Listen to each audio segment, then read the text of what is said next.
राधे राधे, हरे कृष्णा। श्री हरि विष्णु भगवान की जय।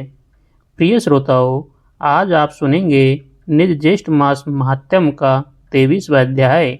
यदि आप भी भगवान विष्णु की कृपा पाना चाहते हैं तो वीडियो को लाइक करें, कमेंट में राधे राधे अवश्य लिखें और चैनल को सब्सक्राइब करके हमारे साथ जुड़े रहें। अब आइए सुनते हैं ज्येष्ठ निज मास महात्म्य का 23वां अध्याय तथा जानते हैं आज का शुभ पंचांग। आज दिनांक 23 जून 2026 है, दिन मंगलवार है। आज ज्येष्ठ मास के शुक्ल पक्ष की नवमी तिथि रहेगी। नवमी तिथि धर्म, कर्म, पूजा पाठ, भगवान विष्णु के स्मरण तथा पुण्य कार्यों के लिए अत्यंत शुभ मानी जाती है। ब्रह्म मुहूर्त प्रातः लगभग 4:15 से 4:59 तक रहेगा। इस समय किया गया जप, तप और भगवान का ध्यान विशेष फलदायी माना गया है।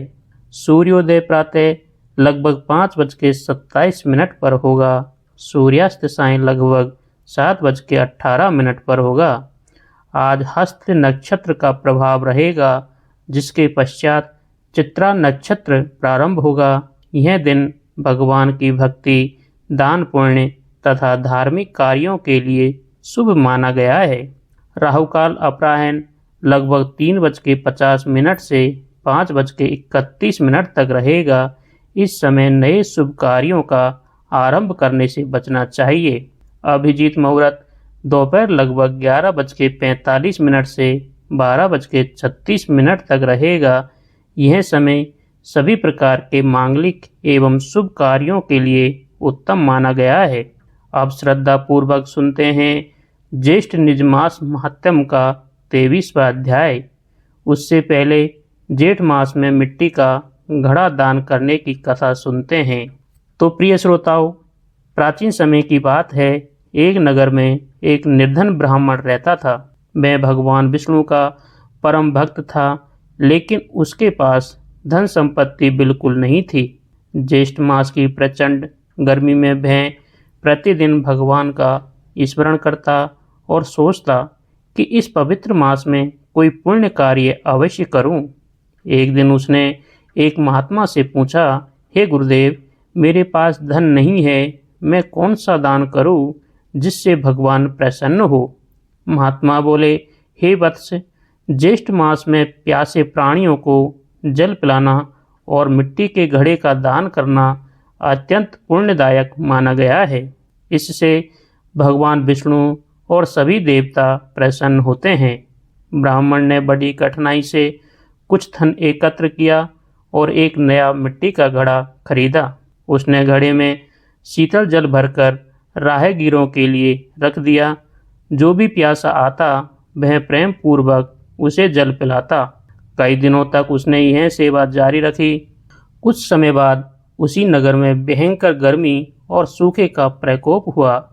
लोग जल के लिए परेशान होने लगे, किंतु भगवान की कृपा से उस ब्राह्मण के घर में कभी जल की कमी नहीं हुई। सभी लोग यह चमत्कार देखकर आश्चर्य करने लगे।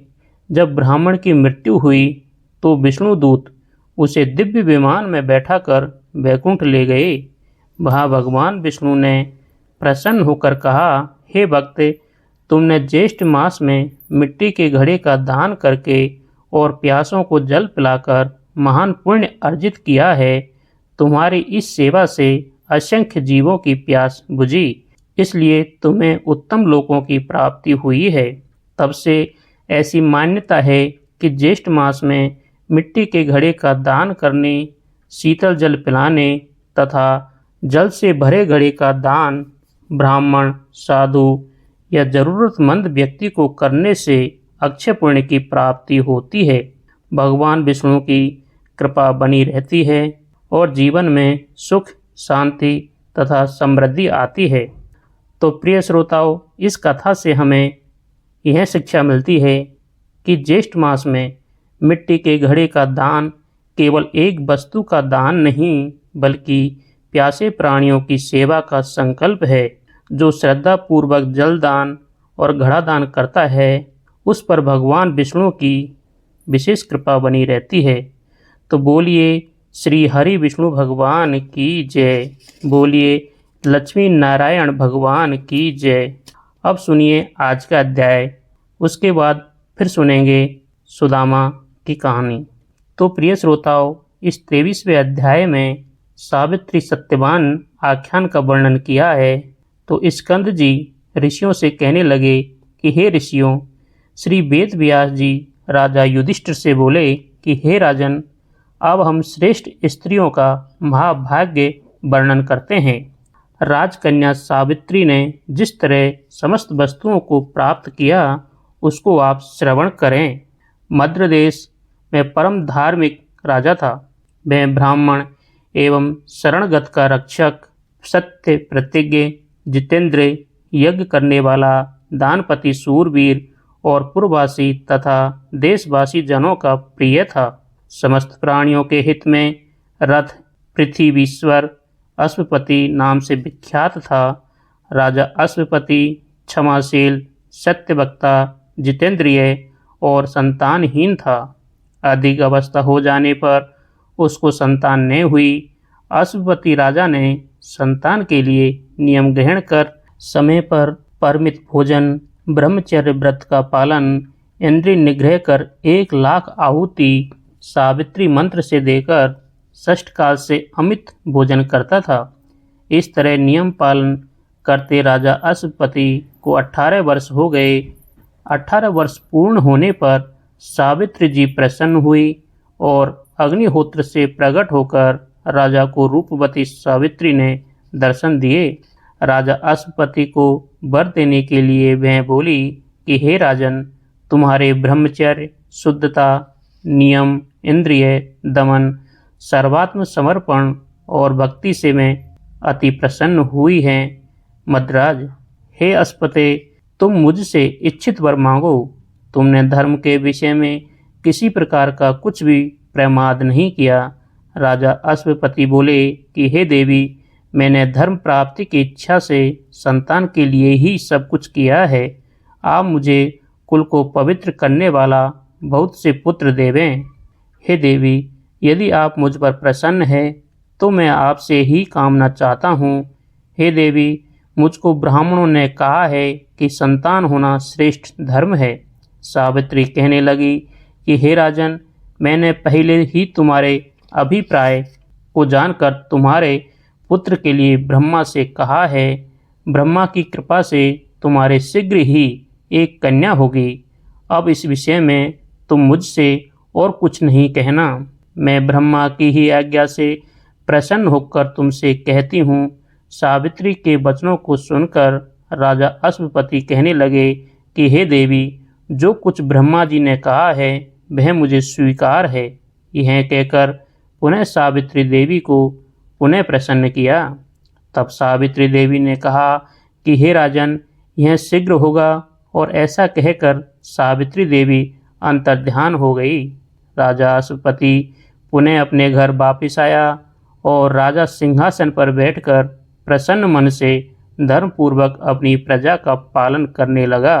कुछ समय बीतने पर व्रत में तत्पर राजा अश्वपति की धर्मचारिणी गर्भवती हुई और उसका गर्भ आकाश में शुक्ल पक्ष के चंद्रमा की तरह बढ़ने लगा। प्रसव काल के आने पर उस रानी के गर्भ से एक कमल लोचना कन्या उत्पन्न हुई। राजा अश्वपति ने उस कन्या का जात कर्मादि सब संस्कार कराया, जो श्री सावित्री देवी की कृपा से उनकी 1,00,000 आहुति देने से उत्पन्न हुई थी। इसलिए ब्राह्मणों ने उसका नाम राजा अश्वपति की सम्मति से सावित्री रखा।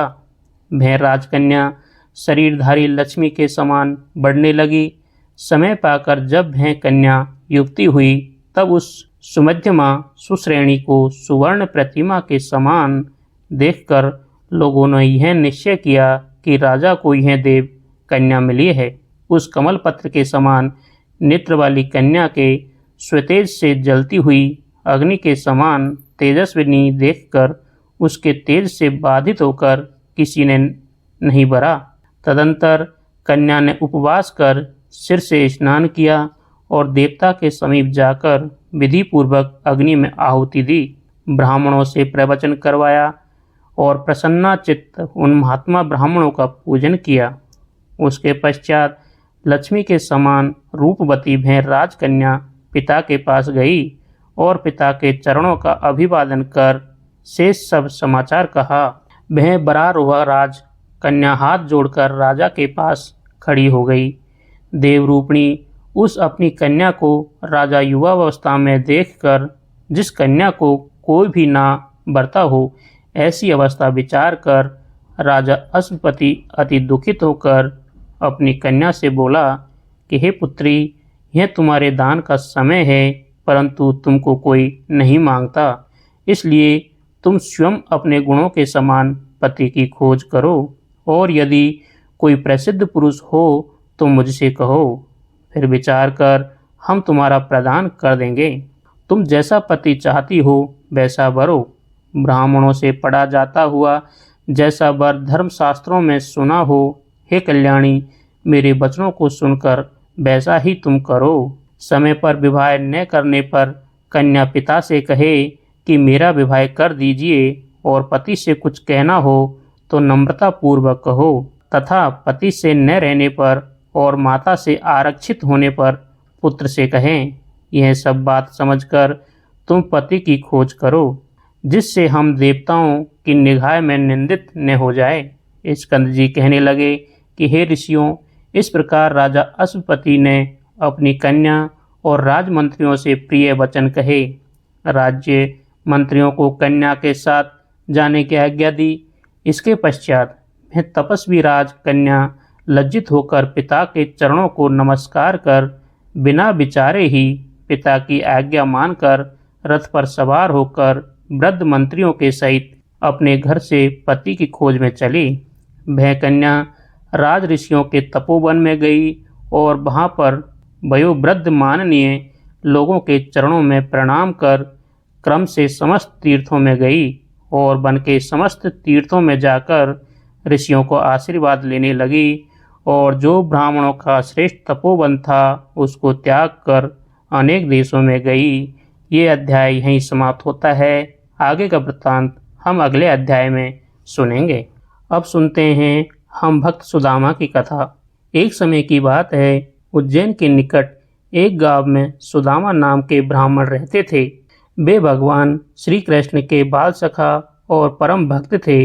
बचपन में दोनों ने गुरु संदीपनी मुनि के आश्रम में एक समय एक साथ शिक्षा प्राप्त की थी। आश्रम में रहते हुए दोनों मित्र गुरु की सेवा करते, वेदों का अध्ययन करते और एक दूसरे के साथ प्रेम पूर्वक समय बिताते थे। एक दिन गुरु माता ने सुदामा को खाने के लिए कुछ भुने हुए चावल दिए और कहा कि जब जंगल में भूख लगे तो इन्हें श्री कृष्ण के साथ बांटकर खा लेना। सुदामा और श्री कृष्ण लकड़ियां लेने जंगल गए। कुछ समय बाद सुदामा को भूख लगने लगी। उन्होंने सोचा कि यदि मैं चावल श्री कृष्ण के साथ बांटूंगा तो मेरे हिस्से में कम आएंगे। यह सोचकर वे छिपकर चावल खाने लगे। तभी श्री कृष्ण ने मुस्कुराकर पूछा, हे मित्र, क्या खा रहे हो? सुदामा लज्जित हो गए और बोले, कुछ नहीं मित्र, ठंड के कारण मेरे दांत किटकिटा रहे हैं। भगवान सब जानते थे, लेकिन उन्होंने कुछ नहीं कहा और मुस्कुरा दिए। समय बीतता गया। शिक्षा पूरी होने के बाद श्री कृष्ण द्वारका के राजा बन गए और सुदामा अपने घर लौट आए। सुदामा ने विवाह किया, लेकिन उनका जीवन अत्यंत गरीबी में बीतने लगा। घर में कई बार भोजन तक नहीं होता था। उनके बच्चे भूखे सो जाते थे। फिर भी सुदामा कभी भगवान से शिकायत नहीं करते थे। वे हर समय श्री कृष्ण का नाम जपते रहते थे। एक दिन उनकी पत्नी ने विनम्रता से कहा, हे स्वामी, आपके बाल सखा श्री कृष्ण आज द्वारका के राजा हैं। आप उनसे मिलने जाइए। मैं जानती हूँ कि आप कुछ मांगेंगे नहीं, लेकिन वे आपके मित्र हैं। आपके दर्शन मात्र से ही आपकी दशा समझ जाएंगे।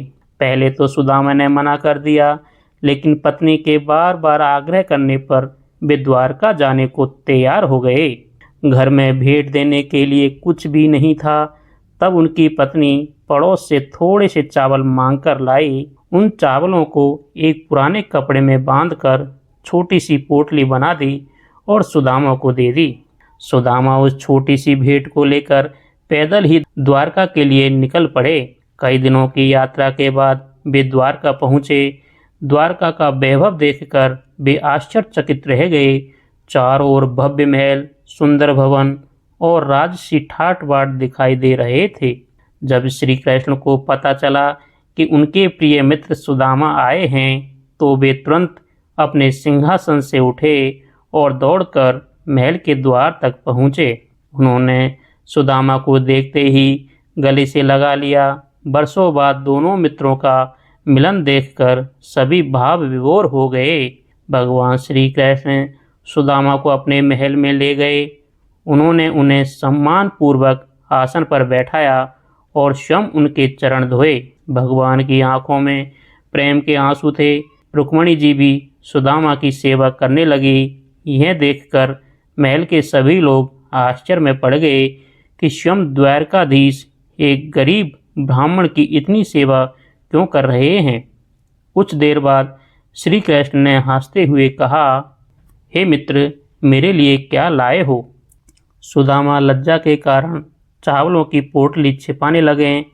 उन्हें लगा कि इतने बड़े राजा को मैं यह साधारण भेंट कैसे दूं? लेकिन भगवान तो प्रेम के भूखे होते हैं। उन्होंने स्वयं पोटली लेकर खोली और प्रेम पूर्वक चावल खाने लगे। भगवान ने एक मुट्ठी चावल खाए और अत्यंत प्रसन्न हुए। जब वे दूसरी मुट्ठी लेने लगे, तब रुक्मिणी जी ने उनका हाथ पकड़ लिया। वे जानती थी कि भगवान अपने भक्त को असीम कृपा प्रदान कर रहे हैं। सुदामा कुछ दिनों तक द्वारका में रहे। उन्होंने अपनी गरीबी का कोई उल्लेख नहीं किया। जब लौटने का समय आया, तब श्री कृष्ण ने प्रेम पूर्वक उन्हें विदा किया। वापसी के मार्ग में सुदामा सोच रहे थे, मैंने अपने मित्र से कुछ नहीं मांगा और उन्होंने भी मुझे कुछ नहीं दिया, लेकिन उनके दर्शन और प्रेम ही मेरे लिए सबसे बड़ा धन है। जब वे अपने गांव पहुँचे, तो अपनी झोंपड़ी की जगह एक सुंदर महल देखकर आश्चर्यचकित रह गए। चारों ओर बगीचे, सेवक और सुख सुविधाएं थी। उनकी पत्नी सुंदर वस्त्र पहने खड़ी थी। सुदामा समझ गए कि यह सब भगवान श्री कृष्ण की कृपा है। उनकी आंखों से आनंद के आंसू बहने लगे। उन्होंने हाथ जोड़कर कहा, हे प्रभु, आपने बिना मांगे ही मेरे सारे दुख दूर कर दिए। इसके बाद सुदामा ने अपना पूरा जीवन भगवान की भक्ति, सेवा और सत्संग में लगा दिया। वे कभी अपने वैभव पर गर्व नहीं करते थे और सदैव श्री कृष्ण के चरणों में प्रेम बनाए रखते थे। तो प्रिय श्रोताओं, इस कथा से हमें यह शिक्षा मिलती है कि भगवान को धन, वैभव और बड़ी भेंट नहीं चाहिए। वे केवल भक्त का प्रेम और श्रद्धा देखते हैं। जो व्यक्ति सच्चे मन से भगवान का स्मरण करता है, भगवान उसकी हर आवश्यकता का ध्यान रखते हैं और उचित समय पर उसकी सहायता अवश्य करते हैं। तो बोलिए द्वारकाधीश भगवान श्री कृष्ण की जय। बोलिए भक्त सुदामा जी महाराज की जय। राधे राधे।